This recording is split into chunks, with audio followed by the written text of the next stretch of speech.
De nuevo, bienvenidos a todos a nuestro seminario de Derecho Colombiano sobre Derecho Civil Alemán y Colombiano. Yo creo que es el único seminario jurídico en español en toda Alemania. No estoy seguro, pero nunca escuché de otro seminario en español en alguna facultad de Derecho en Alemania.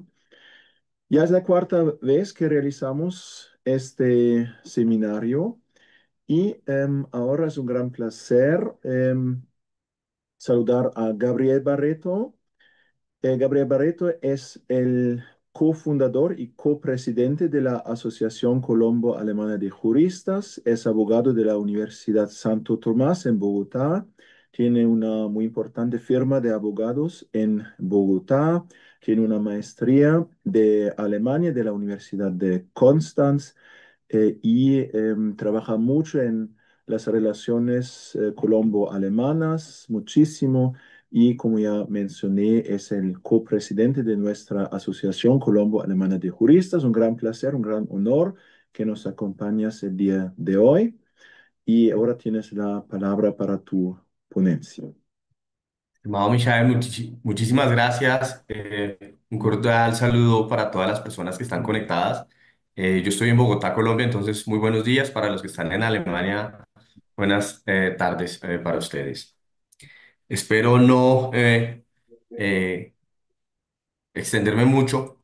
Trataré de hacer una breve introducción de lo que es la ley de pagos justos en Colombia, la implementación, que- a qué tiene que, o qué buscaba el legislador en su momento al momento de establecer esta normativa en Colombia y cómo ha sido el desarrollo jurisprudencial y actualmente cuál ha sido, por lo menos el primer feedback que ha dado Desarrollo a través de la implementación de esta normativa.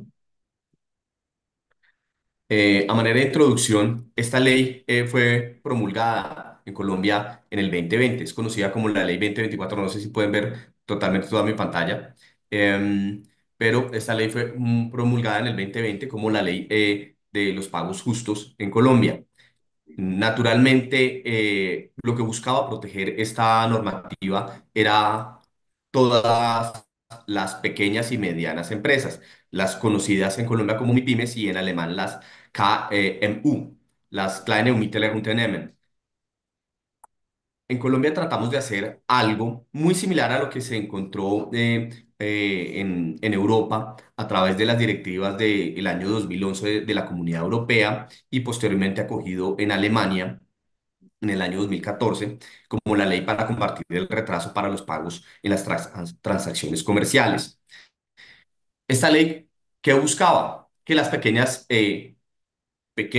las micro, pequeñas y medianas empresas recibieran dentro de los pagos, recibieran sus pagos por los servicios prestados, por la mercancía que fuera entregada, dentro de unos tiempos que fueran justos y que a su vez las grandes empresas no se apalancaran a través de lo que pueden llegar a ser el reporte exógeno también de pagos tributarios. Me explico. Si una empresa pequeña facturaba el día de hoy en Colombia, debería reportar su IVA dentro de los 4 meses siguientes, si era una pequeña empresa, si estaba con una facturación en un rango menor. ¿Qué sucedía? Las grandes empresas, en este caso, lo que hacían era que extendían el pago mucho más allá de los 120 días o los 120 días que deberían presentarse la declaración de impuestos. Con esta situación, lo que llegaba a suceder era que la pequeña empresa debía pagar el IVA, pero aún no había recibido el pago por parte de la gran empresa. Y con estas intención se promulgó esta normativa. ¿Cómo ha sido interpretada y aplicada jurisprudencialmente la Ley 2024 del 2020? O es lo que nos preguntamos en esta ponencia. Hay unos informes ex ante por parte de la OCDE, donde nos decía en el año 2019, reportes de Confecámaras y el DANE, que para nuestros colegas alemanes el DANE es el Centro de Estadísticas de Colombia, oficial por parte del gobierno colombiano, y Confecámaras es la federación de cámaras, no solamente de cámaras de comercio establecidas como el registro mercantil, sino también las demás cámaras, la Cámara Electrónica, Camacol, la Cámara Colombiana de la Infraestructura, que hacen parte de todo el conglomerado empresarial e industrial en Colombia. Y nos decía para el año 2019 que la mayoría de las empresas que eran constituidas en Colombia, de 10 empresas, 7 iban a la quiebra después, antes de cumplirse los primeros 5 años. Y esto tenía que ver precisamente por esa situación donde no había unos pagos que ingresaran al momento de ingresar como proveedor, no había una reglamentación especial para que se pagara dentro de los primeros meses. Adicionalmente, carga tributaria que se debería cumplir porque ya se había facturado, IVA, RTICA, retención en la fuente y pues, a su vez tampoco había recibido el pago, pero sí tenía que hacer la respectiva presentación de impuestos y pagarla naturalmente. Naturalmente, Colombia también a través de otros informes eh, presentados para lo que son en inglés el Financing SEMI de se hablaba que en dos casos, en Chile y especialmente en China, había con la implementación de una política parecida a la regulación de pagos, se había reducido los días de pago normalmente de 65 a 44, con lo cual le daba un mayor aire a lo que podía llegar a ser las pequeñas y medianas empresas. Con esta contextualización del panorama en Colombia, entonces en el año 2020 se expidió esta normativa. Informes de OCDE, informes de Confecámaras, datos del DANE, se trató de implementar una normativa que velara precisamente porque se realizaran esos pagos justos. Eso en principio, desde el ámbito empresarial, habla muy bien de lo que puede llegar a ser las prácticas de los pagos, pero puede llegar a tener también otras implicaciones que solamente se pueden ver posteriormente ya cuando se está implementando la normativa. Si hablamos de la naturaleza jurídica de la normativa, debemos referirnos especialmente al artículo 333 de la Constitución Política de Colombia, donde habla sobre la función, uno, la función social de la empresa, pero también la libertad del empresariado, donde pueda desarrollar su objeto social de manera libre, ¿no? La normativa hablaba sobre un ámbito de aplicación porque absolutamente no se podían limitar todas las relaciones contractuales. Entonces, ¿qué limitó el legislador? Que todos los pagos se deben hacer dentro de los 60 días, ¿cierto? Esta relación está condicionada a una relación entre pequeñas y grandes empresas denominadas especialmente micro, pequeñas, medianas empresas y entre las que son grandes empresas.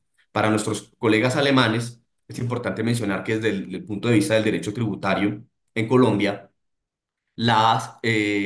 tanto DIAN como las secretarías distritales de Hacienda tienen capacidad también para que las grandes empresas o las empresas que funcionan dentro del territorio nacional o departamental o distrital puedan llegar a ser tenidas en cuenta como grandes contribuyentes, con lo cual cambia un poco la dinámica de lo que pueda llegar a ser también la tributación. Volviendo al ámbito de aplicación, entonces no se aplicaba para los pagos derivados de relaciones con los consumidores, es decir, pagos directos. No se incluían operaciones con instrumentos financieros como cheques, pagarés o letras de cambio, porque estos normalmente tienen un plazo o que va dentro del negocio. También quedan excluidos los pagos que tienen que ver por la indemnización, por las indemnizaciones por daños, los contratos de mutuo o de préstamo ¿cierto? Que sean, que tengan plazos diferidos. Por ejemplo, una empresa colombiana tenía un contrato de mutuo con una empresa afuera o con otra empresa y estos pagos obviamente tendrían que estar fuera de lo que es el ámbito de aplicación de esta ley y también están sometidas todas las deudas concursales o que hacen parte de los procesos de liquidación o reestructuración empresarial.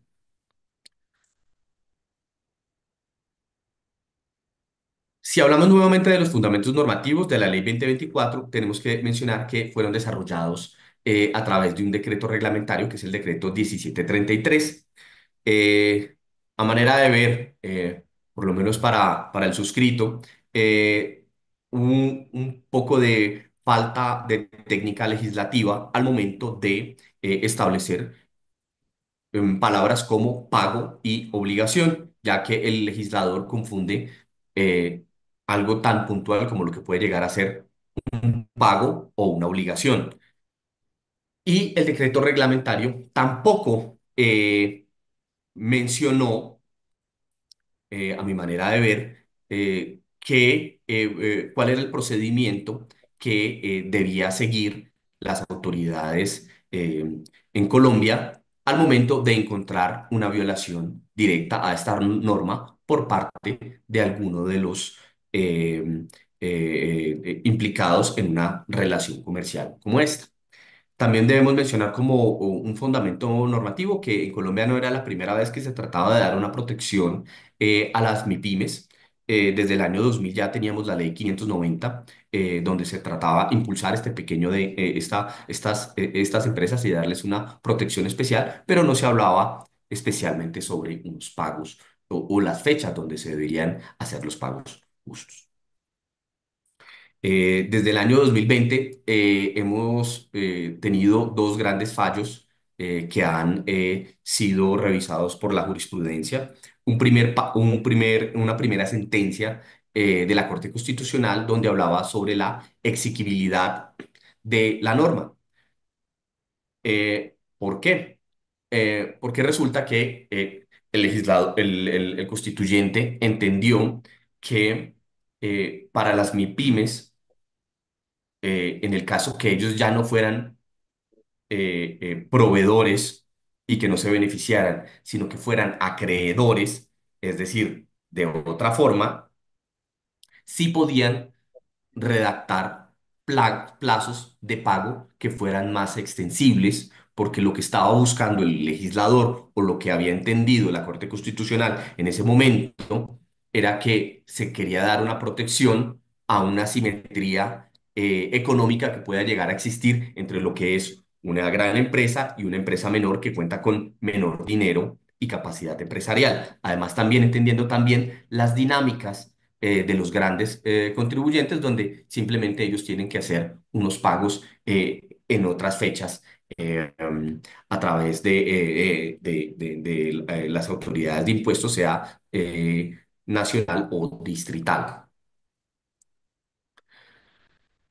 En esta sentencia podemos encontrar que hubo un salvamento de voto bastante curioso, porque el salvamento de voto mencionaba que no quería contrariar lo que estaba promulgando la Corte Constitucional, sino lo que quería era precisamente darle la posibilidad de pactar unos plazos superiores a a los empresarios, donde porque se podía llegar a coartar incluso la libertad económica también de yo poder fijar plazos para mí, para que se puedan realizar aquellos pagos. Es decir, en un contrato de trazo todo sucesivo, que yo pudiera decir cuándo podía poner fechas de hito que no superaran, obviamente, y que no transgredieran lo que buscaba la norma, ese plazo de 60 días que estableció la norma. Si hablamos nuevamente también de otra sentencia, podemos hablar sobre una de las sentencias C-258 del 2023, donde lo que se buscaba era nuevamente revisar los principios de igualdad y libertad económica. Lo que terminó por decidir la Corte Constitucional es que estos plazos no aplicarían cuando las de MIPYMES actúen como deudoras frente a grandes empresas y logren pactar condiciones más favorables, extendiendo así el espíritu de la ley. Es decir, en palabras cortas, en Colombia quedó establecido que para los grandes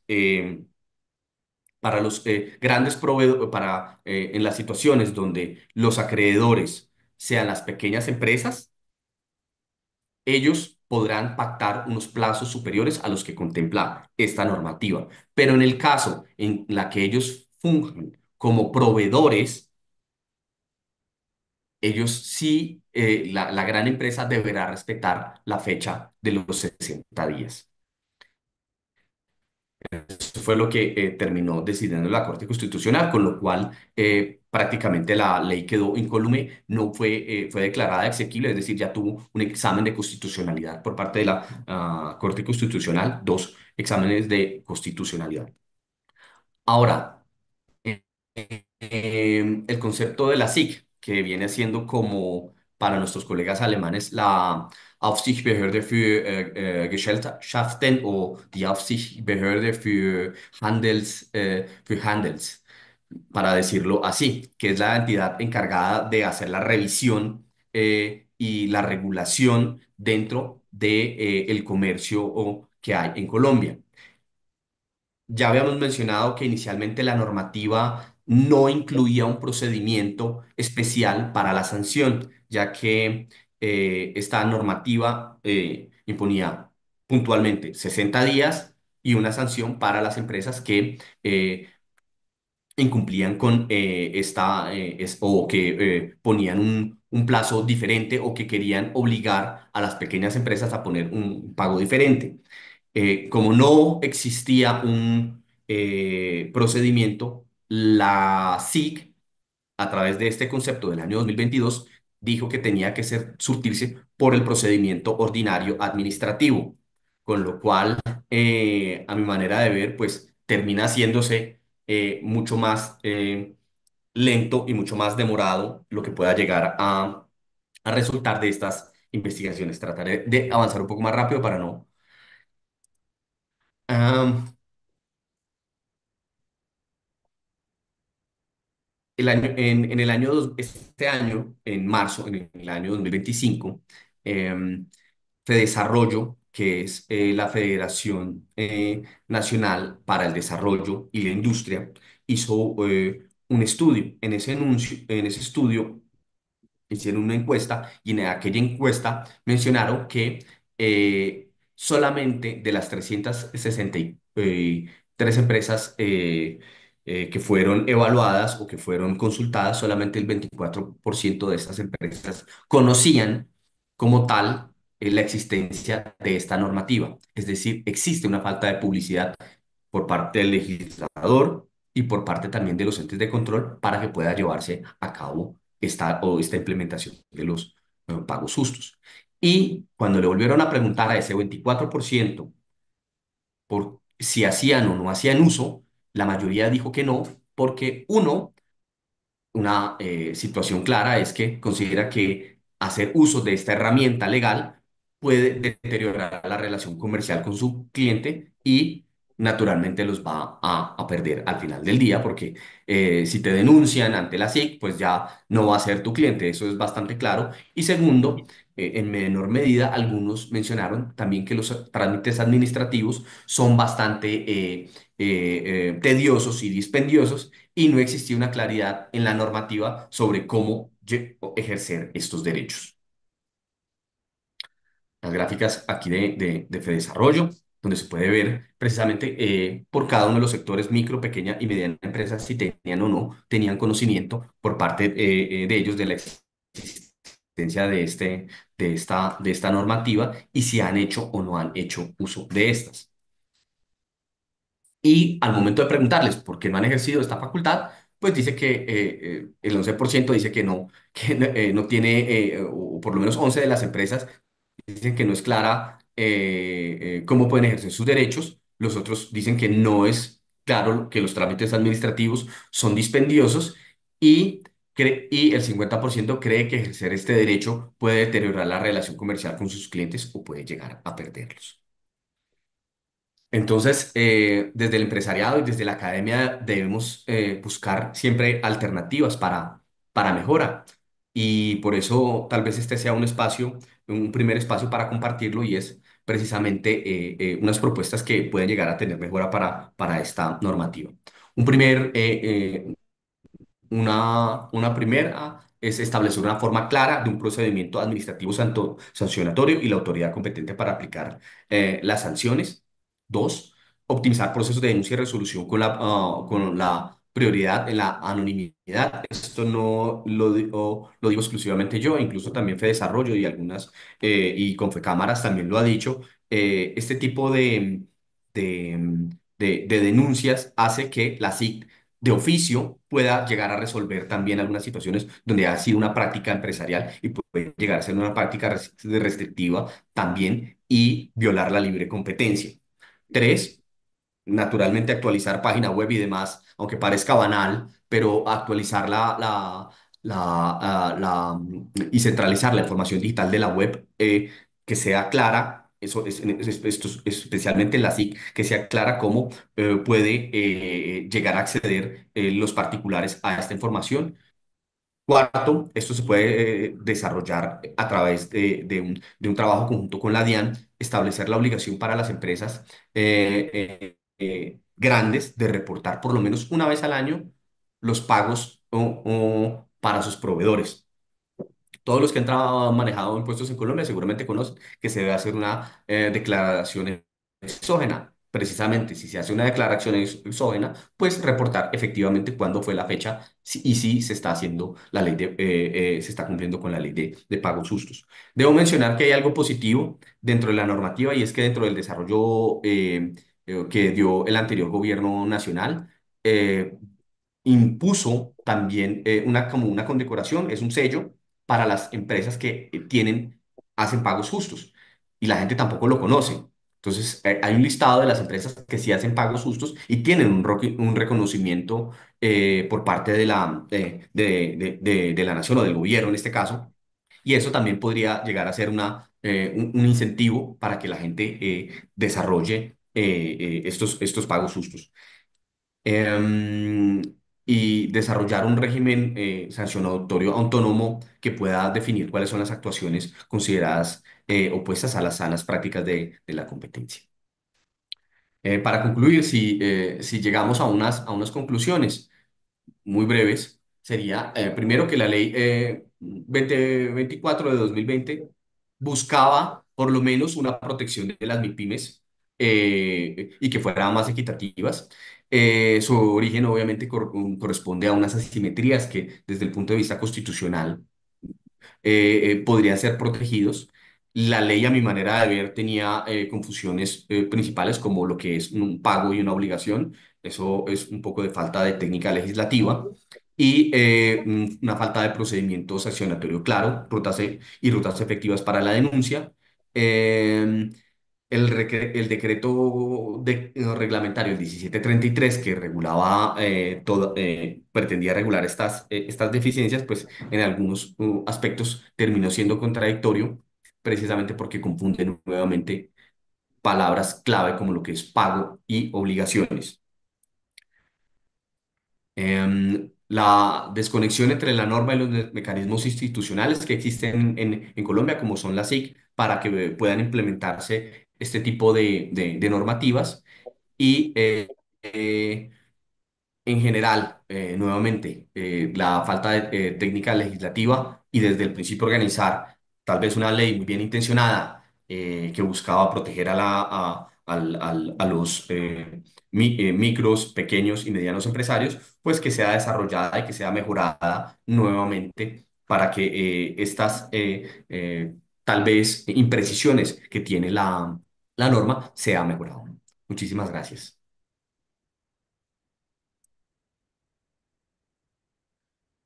si tienen Muchísimas preguntas. gracias a Gabriel Barreto por esta muy interesante ponencia. ¿Hay comentarios? ¿Hay preguntas? Pues entonces Yo sí, tengo por una, favor. pues que no es tanto de la materia, sino más de el Estado de Colombia. ¿Ustedes piensan que con esa legislativa el Estado colombiano ayuda a empresas extranjeras moverse a Colombia o no? Porque lo que veamos en Alemania, que hay tantas leyes que para expresar que no son de Alemania es demasiado difícil vender cosas acá. Entonces, usted ha mencionado un poco de empresas, por ejemplo, de Alemania, pero ¿esas leyes apoyan más o menos las empresas extranjeras o son muy en contra, como acá en Alemania? ¿Sobre esta reglamentación o en general?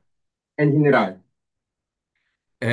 Es una buena pregunta, y muchísimas gracias por ella. En lo personal, yo creo que una cosa es la publicidad que puede llegar a hacer un gobierno sobre invitar a las empresas extranjeras a Colombia y otra cosa es realmente lo que pueda llegar a ser una realidad jurídica.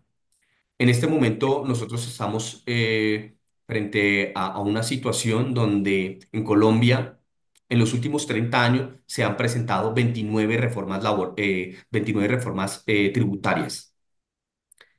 Perdón, se han presentado 31 y han sido aprobados 29, para ser preciso. Y ya están anunciando que quieren hacer una nueva más.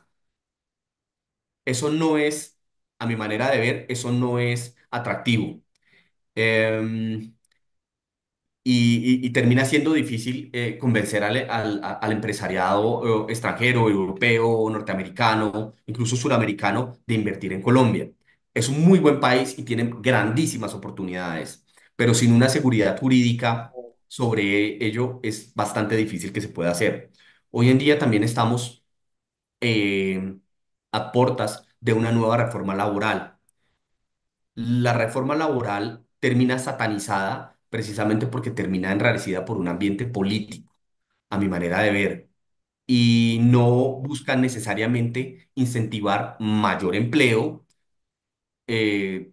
incentivar a las empresas a que contraten personal joven y contraten personal mayor, porque en este momento Colombia también empieza a tener un cambio en su población, empiece a tener una población mayor que todavía se encuentra activa. Tenemos en este momento todavía un régimen de transición donde las personas vamos a tener, me incluyo yo, que trabajar hasta los 62 años en Colombia para que podamos acceder a una pensión. Y gran parte de la población no encuentra trabajo entre los 50 y 62 años. Y si no hay incentivo para ello, es muy difícil. Y eso lo sabe el empresariado. Y satanizar el empresariado, en este caso, y perdóname que me haya extendido con la respuesta, pero tenía que contextualizarla porque es muy amplia. Satanizar el empresariado pues termina siendo contraproducente para precisamente incentivar a que las empresas quieran venir a invertir a Colombia. En términos generales, termina siendo difícil, además en temas migratorios, si bien desde hace varios años nosotros tenemos una gran variedad de tipos de visados, incluso de inversionista, a la hora de lograr acceder a todo lo que tiene que ver el asunto de visas, no termina siendo tan fácil como se espera y como se promociona. Entonces ya en la práctica, al momento de implementarlo, es bastante difícil. Me gustaría darte una respuesta positiva, pero en este momento es difícil por lo menos desde el empresariado colombiano tratamos de traer empresas a Colombia para que puedan invertir. Muchas Esa es gracias. la respuesta que te puedo dar, en fin. Muchas gracias. Muchas- ¿Hay más preguntas o comentarios? Pues entonces un comentario de mi parte. Me parece que en Alemania tenemos una normativa bastante parecida que también sirve para proteger a las empresas de una demora de pagos. es el parágrafo 271A del Código Civil, que se basa en una directiva europea otra vez. Ujú. Normalmente las directivas europeas en el área de derecho civil sirven para proteger a los consumidores, pero esta directiva contra la demora de pagos entre empresarios es para proteger a las empresas, porque en Alemania o en Europa en general hay también el problema que en muchos casos a los empresarios se paga con demora, con mucha demora, lo que en el peor caso tiene como consecuencia la insolvencia de la quiebra de la empresa. Y para acelerar los pagos a esta directiva que se transpuso al Código Civil alemán también, que prevé un plazo máximo para los pagos entre empresas de 60 días y em, para una parte contractual que es una entidad pública, incluso de 30 días, porque la experiencia es que sobre todo las entidades públicas pagan con mucha demora. Por eso para ellos hay un plazo aún más corto. Y la consecuencia de un acuerdo en contra de esta normativa es declarado nulo por esta norma. Eso es la sanción, se puede decir. Pues no sé si ayudó mucho esta norma. No tengo ningunos datos de la praxis, cómo funciona esta norma, pero pues me parece bastante parecido a lo que existe en Colombia también. Quizás esta norma, esta ley colombiana es inspirada por esta directiva europea. Así Puede es, ser. así es, así es. Es inspirada precisamente en la normativa europea del 2011 y que fue reforma posteriormente en el 2014 en Alemania. Es inspirada en esta norma, por eso también la quise presentar hoy, ya que es una directiva europea. Yo quiero añadir un par de cosas y la primera es, sí, aquí también se aplica lo mismo para las empresas públicas, para las entidades públicas, precisamente que tengan un orden en sus pagos. Pero a manera de comentario, el informe de Fedesarrollo dice que curiosamente, dentro de esta primera implementación que ha tenido, sí se han mejorado los pagos, no como se espera, sí ha tenido una mejora en los pagos. Lo que no ha existido hasta el momento es una sola sentencia que haya condenado a una empresa por parte de algún ente o algún... no, no existe al momento una sola sentencia. Eso es positivo. Espero que todos los empresarios estén recibiendo sus pagos de manera puntual, ¿no? Pero como lo mencionaba también el mismo informe, la mayoría no tiene ganas de hacer una denuncia precisamente porque va a perder a su clientela, ¿no? Sí, pues en Alemania yo tampoco no conozco ninguna sentencia del Tribunal Supremo alemán sobre esta norma. Puede ser que existe, Ujú, pero yo no conozco ninguna.